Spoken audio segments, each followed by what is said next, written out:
Have you ever wanted to look like an 18th century cake? Well, now you can.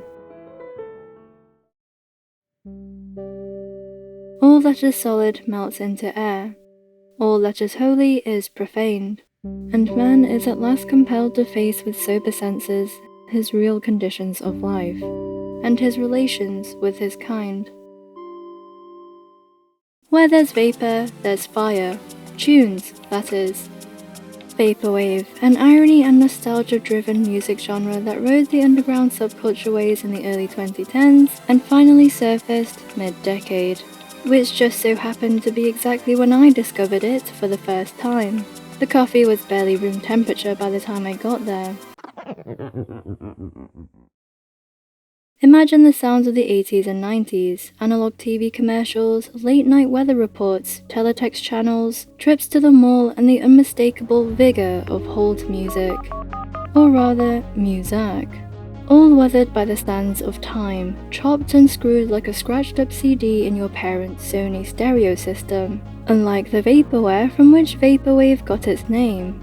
If there was a pill to flood your brain with pastel pink tinged feelings of unbridled consumerism and unadulterated optimism, then Vaporwave is it. The only catch is that you are forever reminded that you can never truly go back. That is, if you were ever even there. Somehow, Vaporwave has not only stood the test of time, but has also evolved into more than just anonymous internet tunes. It is and has been an entire aesthetic too. Like iced coffee, some things are just still good long after they've gone cold, and this could be why the flames of this genre still haven't died down into dead internet obscurity. Personally, I prefer my caffeine hot, so let's talk over it while I design and knit my own flaming tribute to the genre that might just be the antidote to liminal spaces.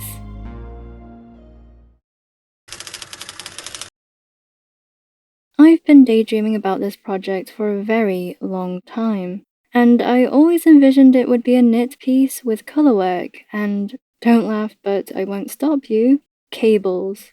Now things didn't go as planned, so I decided to give crochet a go, and that was a resounding no. It wasn't that bad, but it wasn't that good. Long story short, I wanted to knit a knit shirt with 3 colors. Somehow 2 just wouldn't suffice. But the thing with button-down shirts is that, like certain relationships, they're very open. So I quickly came to the realization that for a sizable chunk of this project, I'd have to work and carry floats on the wrong side of the fabric. And to that, I said, no way, Felipe. I was stuck between a rock and a hard place, when all of a sudden the idea of steeking crept up behind my left shoulder and whispered softly in my ear. And I threw salt on that demon because there was no way I was steeking cotton. In other words, there was no way I was going to vertically sever my work in a fiber with absolutely 0 felting properties. So I learned how to mirror knit. I learned how to knit backwards. So insert through the back loop, throw anti-clockwise, pull through. So this might actually be a solution, which having to learn how to knit backwards just for this project, just so that I don't have to knit the wrong side of the colorwork, feels a little excessive, but at the same time, this might be a total game changer in general. I'm trying to give right-hand energy. Am I amphibidiptious? Is this the new me? I can't even tell if any of this is in frame. I should be in frame this time. It's working a little too well. It's making me a little... I'm not sure what the word is, but realizing that I may not have had to purl at all this entire time has made me feel a certain way. But that wasn't nearly enough, because working 3 colors backwards, something must be funny, because you're having a laugh. But in all reality, it just didn't seem like it was going to be enjoyable in any way, so I reverted back to only 2 colors. Well, it turns out that all my blue stitches from the last row were twisted, so there's still a way to go. And this is where things start to get complicated, as if they weren't already. But first, when it came to the charting process, it was tedious and took a long time because it felt like there were a million possibilities given the irregular pattern. But in the end, I decided on a drawing and converted it onto a grid as best as I could. After the swatching was finally over with, I decided to start on the left side of the project. There wasn't a conscious reason for this, other than it was the color chart I drafted first. But I can't help but feel like there was also the possibility that my subconscious had something to do with the chronology, if you will. More on this later. Purposefully, I made sure to have quite a long buffer between casting on and commencing the color work. I still needed to practice my mirror knitting, and this would give me a decent runway. I've clearly skipped a few beats here, because, like I said, things got complicated. So let's take a few steps back. I decided to knit a flame shirt. But why? It may surprise you, but all of this isn't entirely based on a pun. Fire tunes are not the main reason, much less the sole reason for this flame shirt project. The initial catalyst goes back to the quote from the very beginning of this video. All that is solid melts into air. This quote is from a translation of one of the most influential literary works of the last couple of centuries or so, the Communist Manifesto by Friedrich Engels and Karl Marx. Ah, the calming sound of feathers being ruffled. Some of you might be thinking, I knew that already. Some of you might be like, heck yeah it is. And some of you might be feeling tricked and betrayed that I even so much as breathed a breath of the C word. Isn't this a knitting channel? And what does any of this have to do with this so-called VAP or WAVE music? Well, herein lies the irony of Vaporwave. And for the most part it appears to be intentional, although I've no doubt that it isn't for some. Either way, this quote has been explicitly associated with the genre itself. In a simple sentence, the air is the vapor. And of course the flames of this soon-to-be shirt will convey, hopefully, the fire, literally and figuratively. The link becomes unmistakable when you listen to and watch formerly known as Saint Pepsi's Enjoy Yourself. The echoes of Michael Jackson's 1979 Off the Wall played in tandem with the visuals of Mac Tonight, McDonald's 1987 Moon Man, playing a grand piano in the clouds overhead. This is, or rather was, capitalism at its peak, syncopated by the sardonic mixing of an artist who named themselves after Pepsi rather than Coke, probably for the best. Although,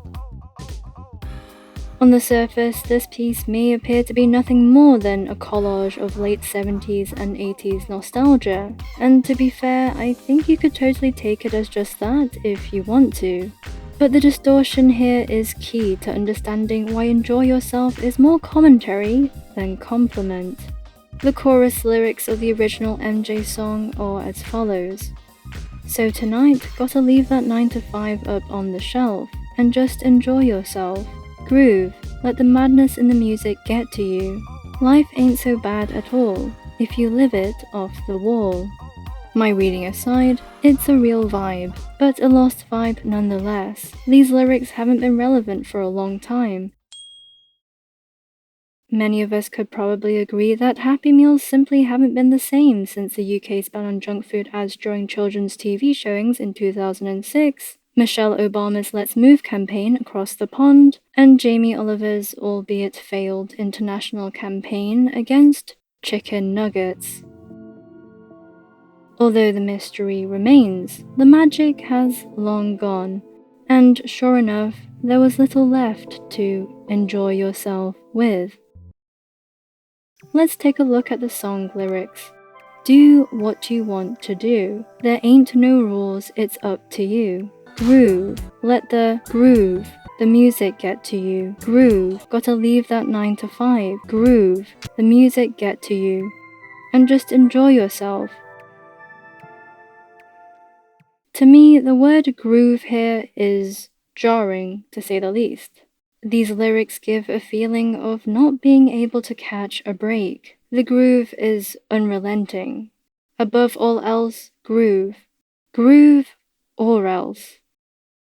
As for the Moon Man, I find him distinctly terrifying. This advertisement campaign is one that I myself have no recollection of, and yet, like the majority of North American liminal spaces, it still evokes an almost haunting sense of familiarity and nostalgia. One thing, however, is still for sure. The madness in the music will get to you. Luxury Elite's 2015 album World Class has me convinced that I live in a luxury apartment building, stay late at my sleek high-rise office at Pierce & Pierce, and that I am Patrick Bateman. But alas, I am simply not there. But back to the Flame shirt. Actual vaporwave music aside, the Flame shirt is what I actually recall from my own nostalgia window, and in a sense, I thought it would be a welcome injection of reality to counter the otherwise fake or imaginary nostalgia, aka faux-stalgia, that the sounds of vaporwave often trigger. And since this iconic garment has already undergone the journey from subculture to late-stage capitalism fodder, it almost feels like a perfect pairing to the very concept and pipeline of vaporwave itself. And this brings me to the design of this project. I still needed to quench my thirst for a third color, so I flipped through my recent recollections of the iconic Skater Flames and landed on this Prada shirt. You see, all the way back in 2021, Prada resurrected an element of old-school skater culture, the flame pattern, and subsequently the flame shirt. But to tell you the truth, I wasn't that into it. It only just felt like another example of trickle-up fashion. Nonetheless, after looking into some more of the shirts, this specific colorway triggered the realization that no one said this shirt had to be the same color scheme all the way through. And since I was looking for a way to express the dichotomy between rose-tinted nostalgia and real nostalgia, this seemed like a good starting point. So I was going to have my third color after all, by implementing a light and dark split, the light colorway symbolizing the so-called real nostalgia, and being more reminiscent of early vaporwave aesthetics, and the dark being closer to the more recent developments, namely the faux-stalgia and the merge, or confusion, with synthwave. I suppose in my own way, I was going to Robin Hood the runways and make the flame shirt trickle back down again, down the rabbit hole of relative internet obscurity. Although I tried to avoid it, I eventually came to accept that duplicate stitching was the most realistic way for me to incorporate a third color on both sides, and I decided to do this with a grid pattern in reference to the pervasive tiled patterns of vaporwave visuals.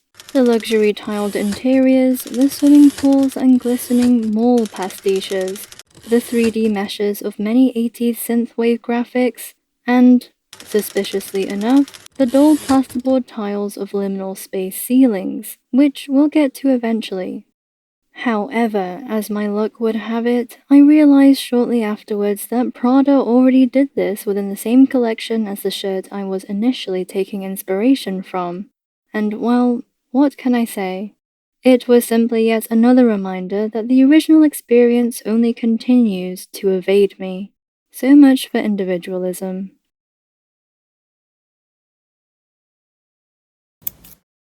Honestly, unless you look super closely, it just looks like part of the knit.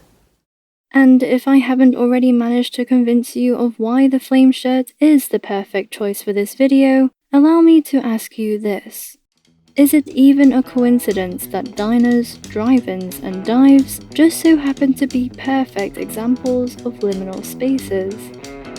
And not that anyone asked, but diving even deeper, flame shirts and vaporwave also share something else in common: Greek mythology. Not only is the vaporwave aesthetic synonymous with ancient classical statues and busts, but shirts of flame were also a thing in the stories of Hercules and Medea. Although it's worth adding that the flame shirts in both of these stories had pretty gruesome effects, and they may have been a step too far, so never mind. But seriously, what does vaporwave actually look like? It really depends. Vaporwave album covers such as Floral Shop by Macintosh Plus, aka Vectroid, Palm Mall by Cat System Corp, and Beyond Love by Televape, a collaboration between Telepath and Vaporer, are perhaps more classic, if not core, examples. Personally, I recall a lot of pixel art from mundane retro scenes in soft pastel tones to nighttime cityscapes, collages including the Windows 95 theme, classical statues, and passé palm trees accompanying the gaudy essence of luxury 80s and 90s interiors and exteriors.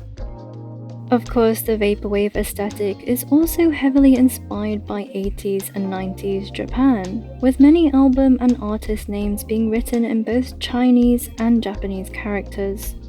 This is of course related to the popularity of Japanese culture during these decades following the country's post-World War rebrand and the so-called Japanese economic miracle.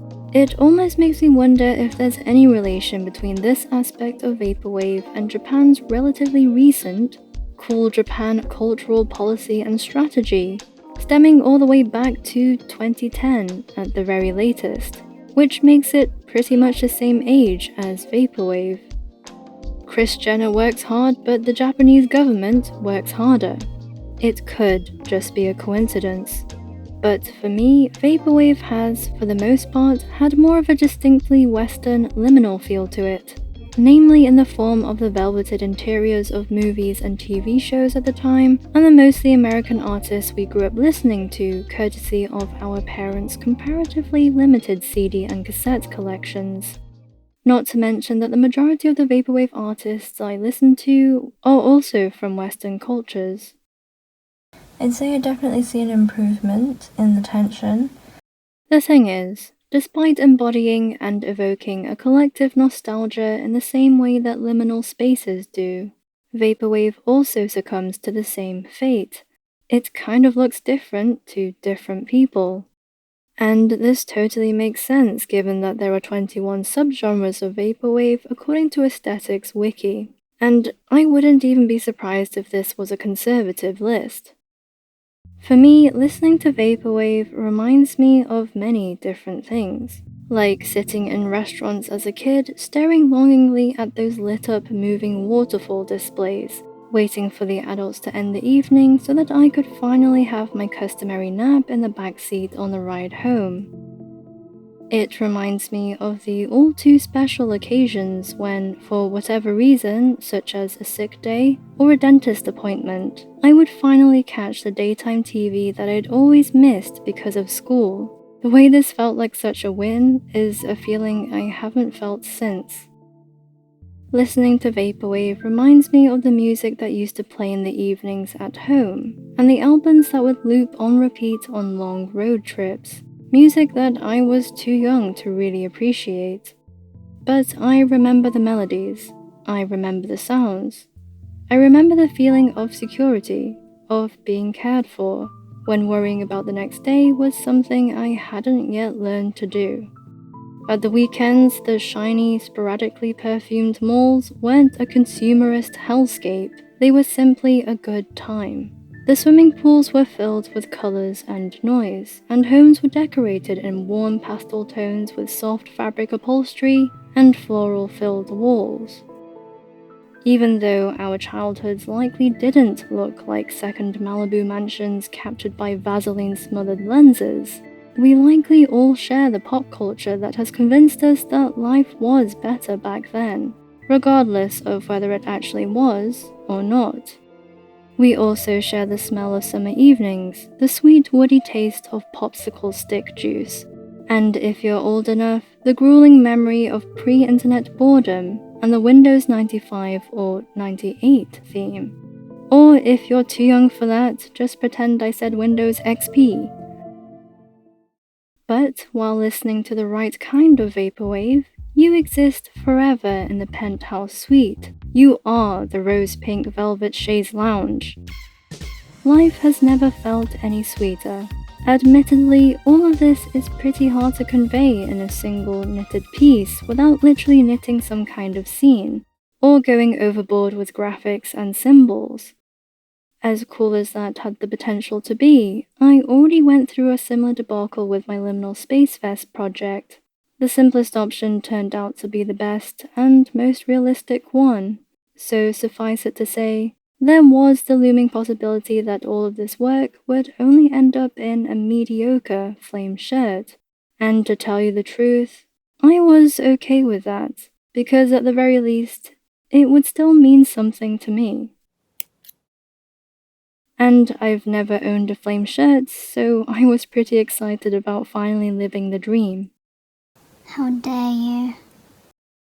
At this point, I had already worked through a fair amount of the blue and white side of the shirt, and looking back, I don't think I put as much thought into the overall color combination as I probably should have, although I'm also convinced that I absolutely did. Basically, I'm not sure why I didn't do pink flames on white instead. There is a hole where this memory should be, if in fact it ever was. But I also realized that this was probably the default, since I was dead set on bringing back pink on black, a la the McBling aesthetic from the early 2000s. As you can tell, my loyalty to fashion history is at a level which belongs on a reality TV dating show. Any excuse goes, really. In terms of the technical aspects where color work is concerned, I decided to simply carry my floats for this first side. There were some which were probably a little too long, but honestly, given that I was using a sport weight yarn, it probably wasn't even an issue. It definitely didn't feel like one.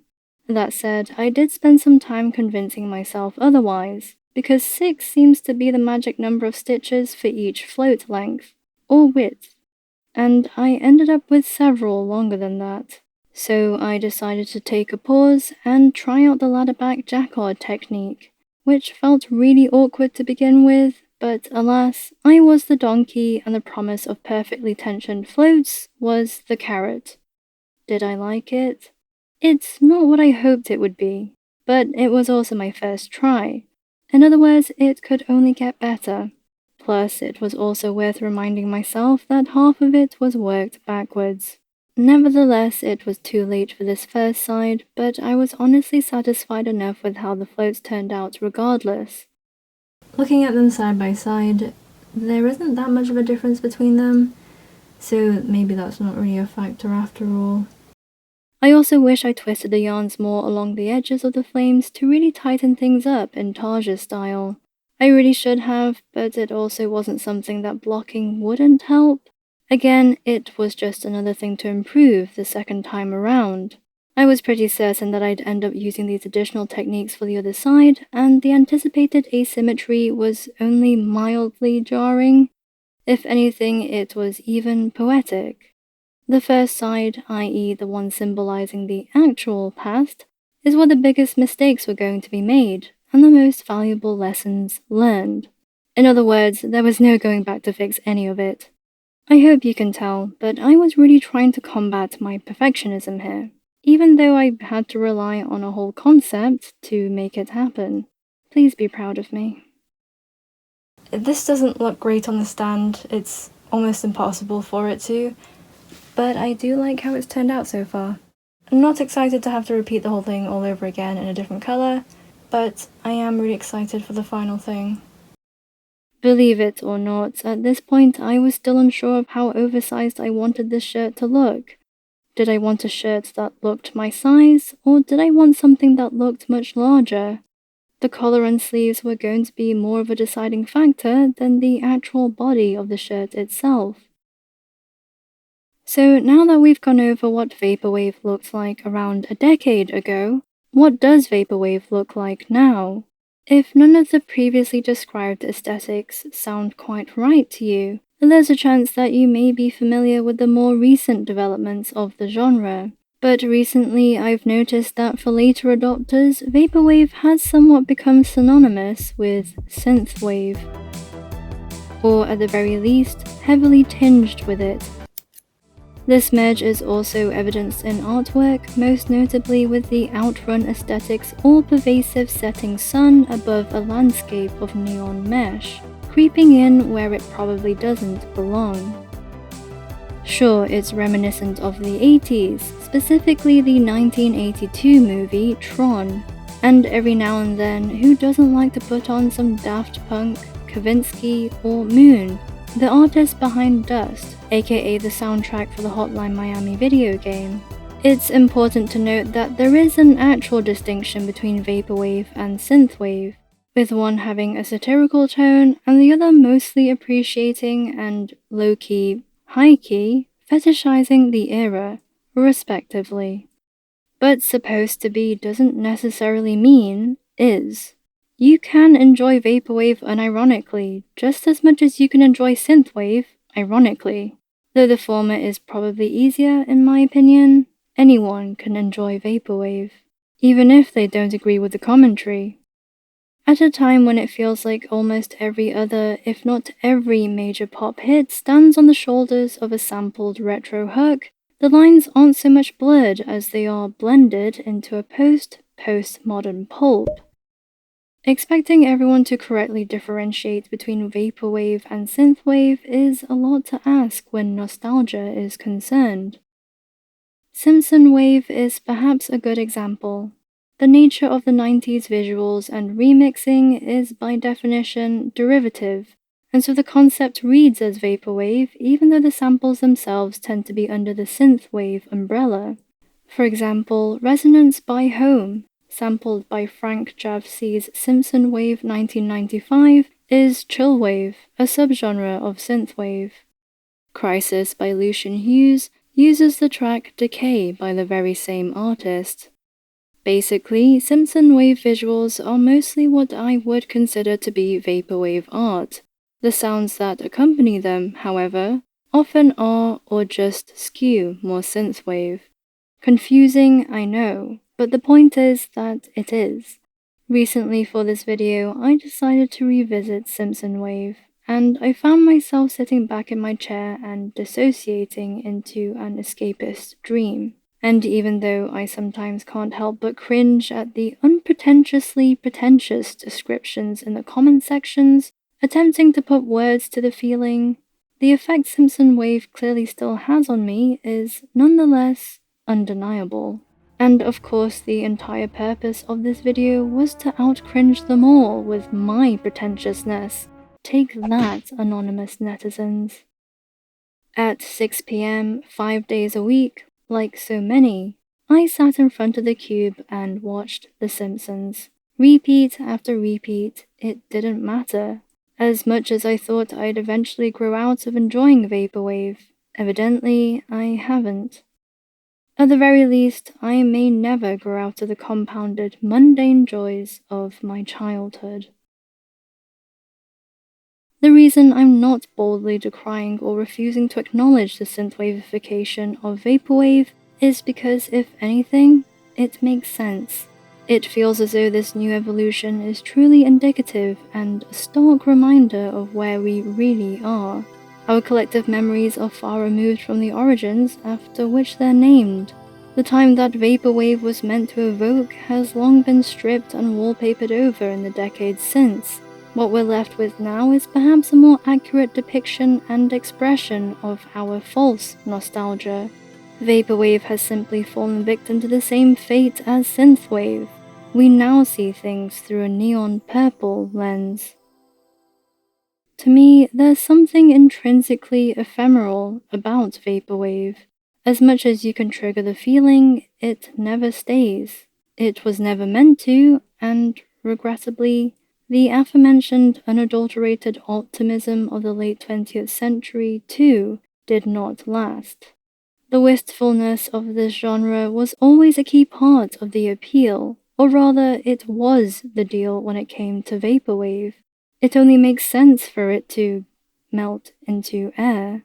The defining qualities are profaned, and we are at last compelled to face with sober senses our real definitions of the genre and our relation to it. Unfortunately for me, I found that the more I researched the genre, the more detached I felt from it all. I didn't recall a lot of the information I was consuming from my mid-2010s recollection. If anything, it was kind of ruining the memory. Everything felt so far removed from the feeling that sucked me into this rabbit hole in the first place. I don't know. 21 subgenres is a lot. Essentially, this is what splitting the shirt in two is about. The duality of man, what once was and what never was but now is. The line in between the two sides is the liminal space, which means it doesn't exist. With all of the kerfuffling finally out of the way, I decided to take on the first sleeve, in the same color combination, of course. The only differences being that it was in the round, and I was going to use the ladder back jacquard technique, which was also going to be easier in the round. Well, in theory. The trouble was that actually following the whole thing I charted was a lot more difficult, and I think it was because I could only see a limited section of the round at a time, rather than the entire width of a panel. Luckily, this did get better with progress, so it wasn't too bad, but the beginning rows were not great. I looked away for 1 second, and this happened. I don't know how. But as I soon realized, that was the least of my worries at the time, because I realized that I didn't like how big the round was, despite measuring and charting it precisely. So this is the sleeve so far, and I really like the effect of the leatherback jacquard. It definitely makes things a lot smoother.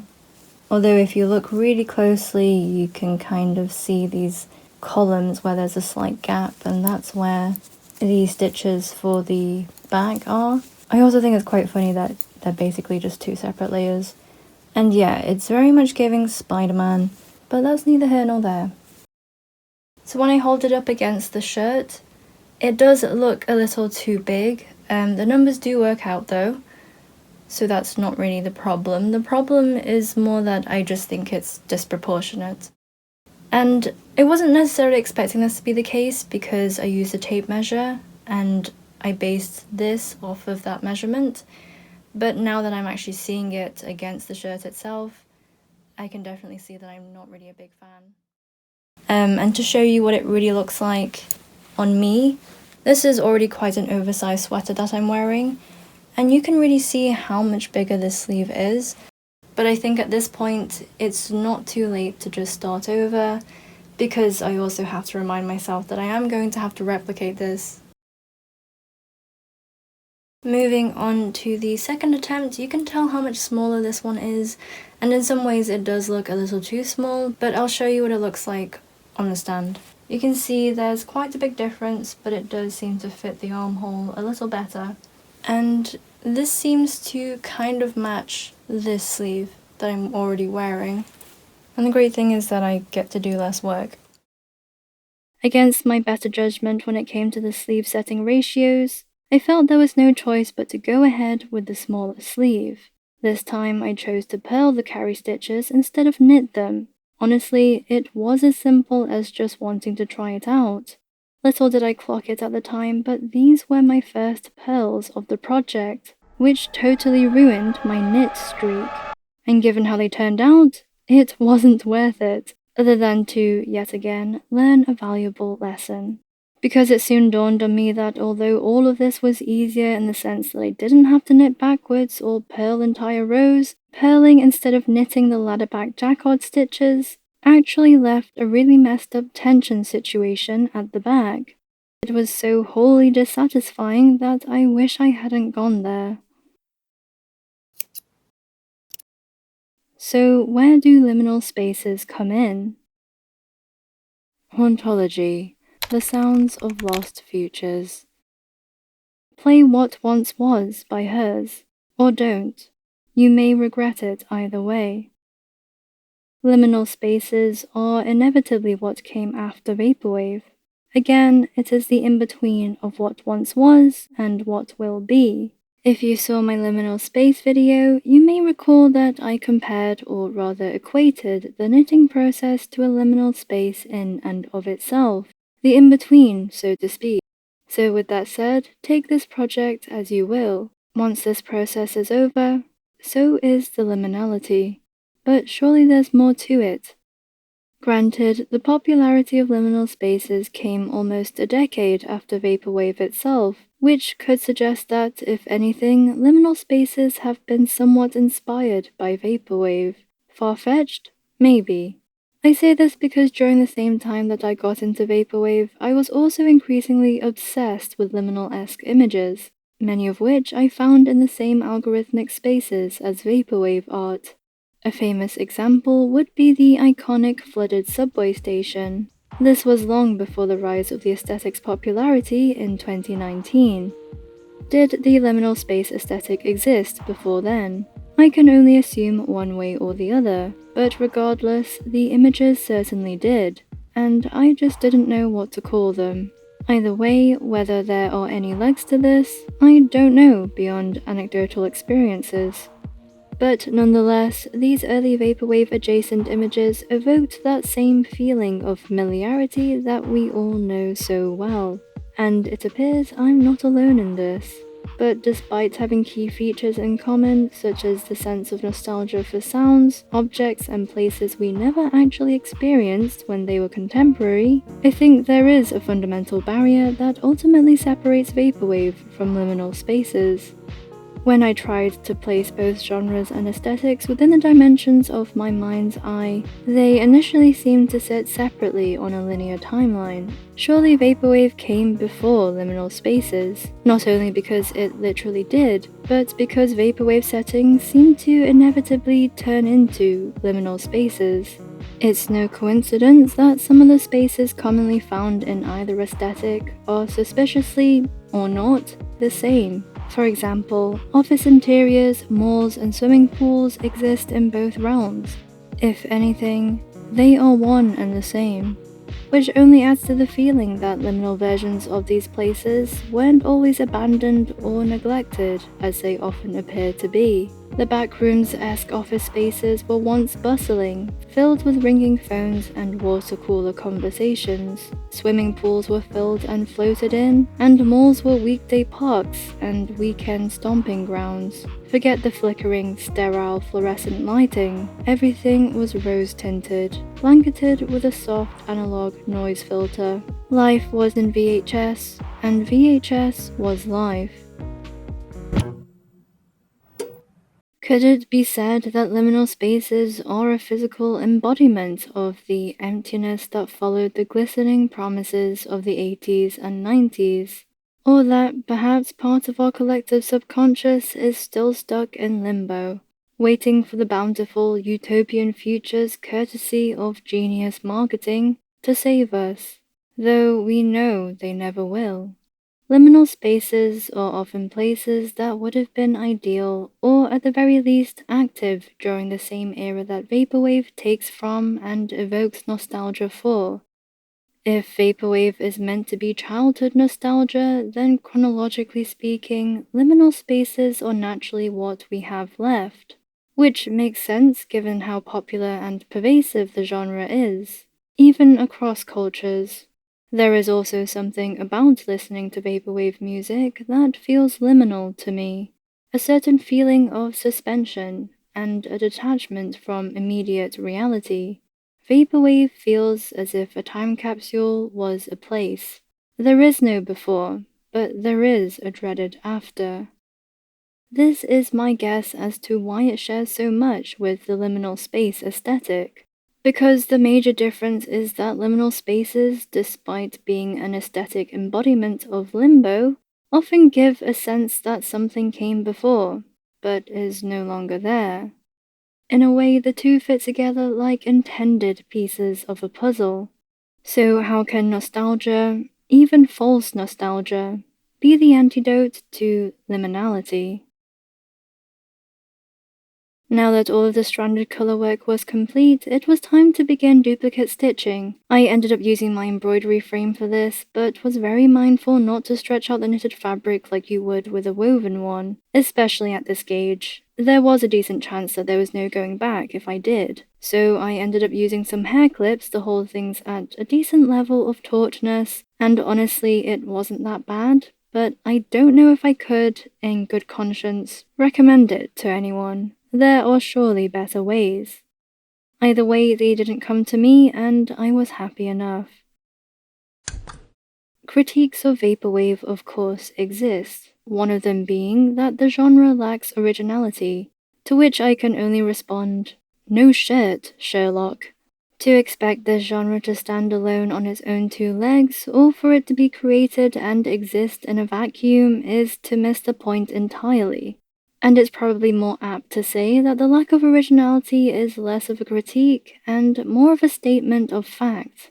A definition, even.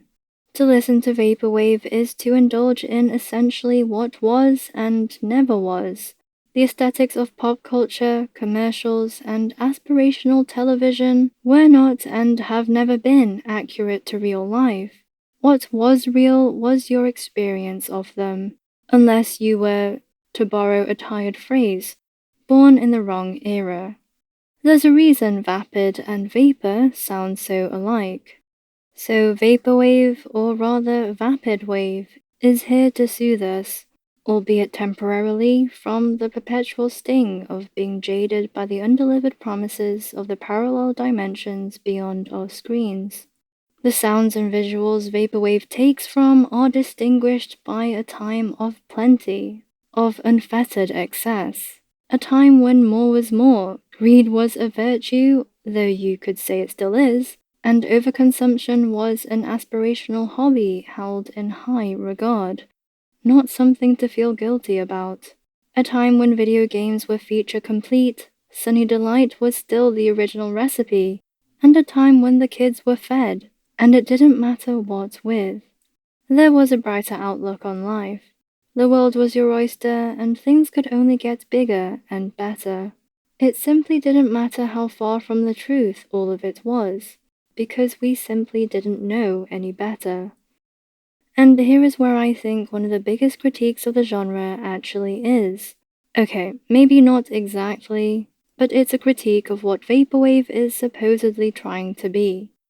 I don't think Vaporwave, as in the music itself, is as much of a critique of capitalism as some, if not many, have made it out to be. If anything, I think the reaction to Vaporwave is more of one, as passive as it may be. Of course, you could argue they're basically the same thing, but I would say that one can still separate the music from the meaning quite easily, and as mentioned before, enjoy it unironically. Is anyone really sitting and listening to Vaporwave thinking, yeah, capitalism sucks? Or are we all listening intently to the slowed down background sounds of childhood familiarity, pining for a time when responsibilities were just for adults, and Saturday morning cartoons followed by a trip to your favorite fast food restaurant was the definition of a good weekend? It wasn't just a way of life, it was a philosophy. Admittedly, I enjoy Vaporwave because of how it sounds and what it reminds me of. The capitalist daydream that defined my earliest years on this planet. Even though I had no idea that's what it was. There certainly was no choice either way. I didn't and don't listen to Vaporwave because of said critique, but the way it made and makes me feel in terms of sheer escapism is definitively and inescapably a critique. But then again, Vaporwave existing at all is perhaps the biggest critique. The genre's derivative nature, lack of originality, and its questionable reliability is, in my opinion, the defining core of the genre. Because not only does it rely intrinsically on what has existed in order to exist, but it often makes the past seem a whole lot better than it was. Otherwise, it just wouldn't trigger the same emotions in us. Like the flame shirt, it relies on collective memory to be or to mean anything to us. As original as my process may or may not be, I am not making the first flame shirt. I'm definitely not knitting the first knitted flame sweater, although apparently everyone else seems to have gotten the memo not to hand knit a button-down flame shirt. At least now I feel special. It's hard to argue against the fact that nostalgia, whether it's based on a concrete reality or not, still offers an alternative to remaining suspended in liminality. Because unlike the emptied backrooms and dated hallways would have us believe, time still goes on, even if we still feel the same. So why not, at the very least, feel something different? Ultimately, if the point is to escape, then does it matter how we escape or what we escape with? After all, as of the time of making this video, without going into too much detail, The Shawshank Redemption still rests squarely at number 1 of the top rated movies on IMDb. Do I agree? No, but it is what it is. And I get it. All of the knitting and duplicate stitching was finally complete, but mentally speaking, part of me was still left wandering without direction, lost in the mazes of the process. I couldn't quite believe that I was finally going to seam the two sides of the shirt together. I thought something felt off. This wasn't going to be easy, given how many stitches there were and the fact that they all needed to line up perfectly for the patterns to actually match. So after trying to start from the bottom and getting cold feet, I then started higher up on both panels to make sure they matched. This worked out pretty well, eventually. So I moved on to seaming the shoulders by crocheting both edges together. I tend to do this when I either want a more reinforced feeling seam, a visible seam, or both. And in this case, both seemed appropriate. At this point, the shirt was quite heavy, and I wanted to avoid any potential stretching as much as I reasonably could. Also, with this being a button-down shirt project, a visible shoulder seam just made referential sense. Not long after, I moved on to the collar, but afraid that stockinette would end up being too flimsy, I decided to work in a 1x1 rib. Since this was my first time trying to knit this type of collar, I was pretty apprehensive, but as always, frogging around was still an option, should things go south. To tell you the truth, picking up the stitches and making sure they were even in both colours was probably the worst part of it. It's always just so tedious, and I've never really gotten a sense of satisfaction from it that makes it any better. Anyway, I basically had to learn how to purl backwards for this, and it was a little distracting. I say that because I used Intarsia to switch between colours, and after quite a bit of progress, realised that I was working on the wrong side the whole time. Bit of a dilemma here. Basically, this is technically the right side, but obviously because it's a collar, it's going to fold over, and the collar was naturally supposed to fold over, and this would inevitably show the wrong side. I didn't dislike the twists of the two yarns, and even thought about keeping it, because as a detail in and of itself, I thought it looked cool. But knowing that it wasn't intentional only added to the fact that it just wasn't congruent with everything else. So I decided there was no better time to frog than that moment. Anyway, I tried again adding increases to both ends for some much needed shaping. There are definitely a bunch of things I would change when it comes to this collar, but for the purposes of this project, and the fact that it was my first remotely successful attempt, I decided to leave things. I could always go back and redo it if I felt like it, without having to disrupt anything else. Next, I moved on to hemming. I left this quite late in the process because not only did I not want to knit the folded hem, given the strong indent it would have created, I also wanted to keep my options open, in case I suddenly decided that I wanted to use a different method to the one I swatched at the beginning, or change the width of the hem itself. This ended up being a good precaution because although the sewn hem method worked fine for the sleeves, I found that it didn't really work at all for the main hem. It was just too easy to skip a stitch, and I wouldn't find out until much later just how skewed things had gotten. So I decided to switch to a crochet hook, and that was somehow much better. Despite all of this, I still don't regret not knitting the fold over.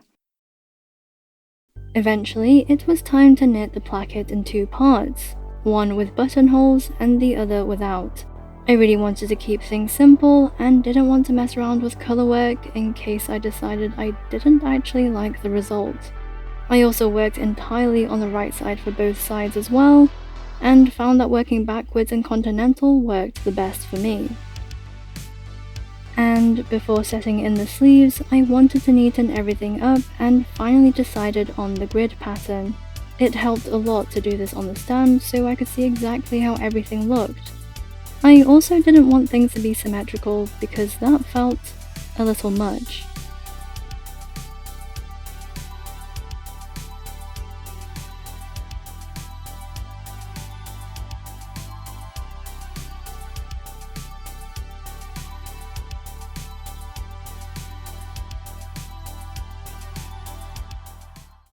Now, the neon pink elephant in the room is that Vaporwave isn't actually an 80s or a 90s thing. The quintessential chopping and screwing of retro tracks is of course courtesy of 21st century irony. And thinking more about all of this led me, in turn, to crumple up the linear timeline and throw it into the void. It is not, and never was, linear. Vaporwave doesn't come before or after liminal spaces, but instead circles the liminal aesthetic like a sickly sweet pink Simpsons donut, because Vaporwave is circular. Suddenly, the chopping translates into the skipping of rotating records and spinning CDs. Each interruption is a stop-off at a certain point in circular time. Almost, if not just like, dialing a rotary phone. Liminal spaces are stationary, stuck in interior design purgatory. But to visit the past, escape the present, or spend the future, Vaporwave is only a dial away.